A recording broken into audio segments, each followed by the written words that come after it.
Chaque année, on prend des résolutions pour soi. Mieux manger, faire plus de sport, être plus organisé. Mais si on se posait une vraie question cette fois-ci? Et si on prenait aussi des résolutions pour notre chien? Parce qu'au final, sa santé, son bien-être, son équilibre, ça dépend énormément de nous. Dans cette vidéo, vous l'aurez compris, je vais vous partager 10 résolutions concrètes que je me suis fixées avec mon chien pour cette nouvelle année 2026. Pas de grandes phrases vagues, mais de vrais objectifs du quotidien. Et si certaines te parlent, libre à toi de les appliquer pour ton propre chien.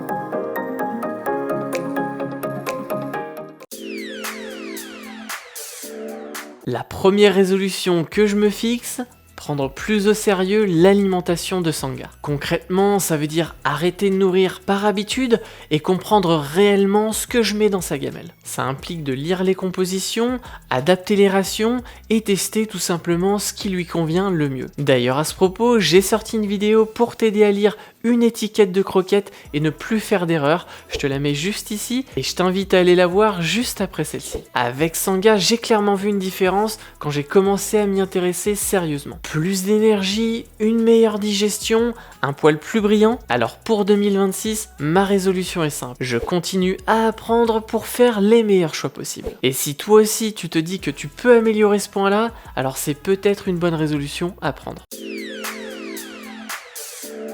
La deuxième résolution que je prends, c'est repenser les balades. Pas juste sortir pour qu'il fasse ses besoins, mais vraiment lui offrir des moments pour lui. Ça signifie des balades où il va pouvoir renifler, explorer et prendre son temps. Avec Sangha, j'ai remarqué que dès que j'ai arrêté de le presser, eh bien il rentrait beaucoup plus détendu à la maison. Et donc pour cette nouvelle année, je me fixe cet objectif. Au moins une balade par jour, pensée pour son bien-être et pas pour mon emploi du temps. Et honnêtement, si tu fais pareil, ton chien saura te remercier à sa façon. La troisième résolution, ne plus me concentrer uniquement sur le physique. Un chien peut être fatigué physiquement, mais encore très excité mentalement. Avec Sangha, le jour où je lui propose des jeux de réflexion ou alors de nouveaux apprentissages, eh bien il est clairement plus posé. Et donc pour 2026, j'aimerais intégrer plusieurs moments de stimulation mentale chaque semaine. Et là-dessus, peu importe la race, tous les chiens en ont besoin. La quatrième résolution, et pas la plus facile, être cohérent. Avec Sangha, je me suis rendu compte que mes propres incohérences créaient de la confusion. Autoriser quelque chose un jour, l'interdire le lendemain, forcément, il ne comprend plus. Et donc pour 2026, je souhaite poser une règle et m'y tenir. Et si tu te reconnais là-dedans, je tiens à te rassurer, on est très nombreux dans ce cas-là. On arrive à la cinquième résolution qui est de ne pas subir la solitude, mais plutôt la travailler. Même quand je suis présent à la maison, j'essaie de faire attention à ce que Sangha ne devienne pas dépendant de moi en permanence. Bien que le Shiba soit indépendant par nature, il aime quand même être souvent dans nos pattes. Et avec Sangha, j'ai appris que la solitude se construit progressivement. Pour cette nouvelle année, je souhaite donc continuer à lui apprendre à être bien seul, sans stress. Et si ton chien a encore du mal avec ça, alors c'est une excellente résolution à envisager.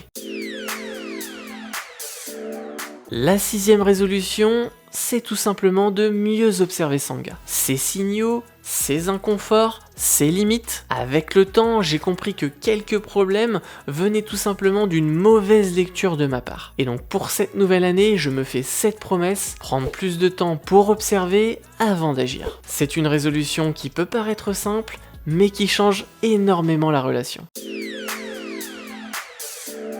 Septième résolution, ne pas considérer que tout est acquis. Même adulte, un chien a besoin de découvrir de nouveaux environnements et de nouvelles situations. Avec Sangha, certaines phases ont été un petit peu plus compliquées que d'autres, mais rien n'est jamais figé. Et donc pour 2026, je me fixe cet objectif, sortir un petit peu plus de la routine. Même si le Shiba reste un chien assez routinier. Et là encore, cette résolution est valable pour absolument tous les chiens. Pour la huitième résolution, je souhaite prévenir plutôt que guérir. Soins, hygiène, suivi vétérinaire. Avec Sangha, j'ai appris que beaucoup de stress aurait pu être évité en anticipant davantage. Et donc pour cette nouvelle année, ce que je vais faire, c'est noter à l'avance tous les rendez-vous de Sangha et les soins importants. C'est une petite organisation certes, mais un énorme gain de sérénité.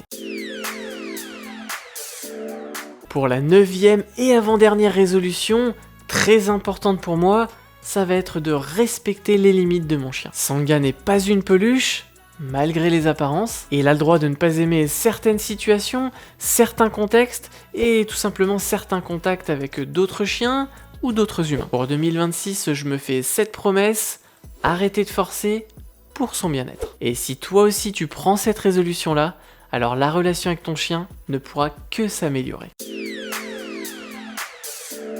Ça y est, on arrive à la dernière résolution et c'est sûrement la plus importante. En 2026, je veux tout simplement profiter de Sangha. Pas avec des objectifs, pas avec des attentes, juste être avec lui. Créer des moments simples, des rituels, des souvenirs, parce que nos chiens ne seront malheureusement pas là toute notre vie. Et ça, on a tendance à l'oublier un petit peu trop souvent. Alors pour 2026, ma résolution est claire, être plus présent, tout simplement.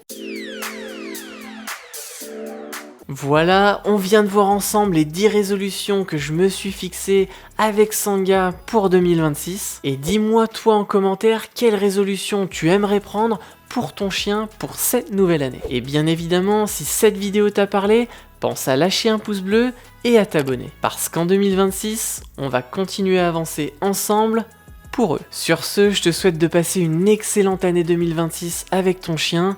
Prenez soin de vous, prenez soin de votre loulou. Et surtout, offrez-lui le meilleur.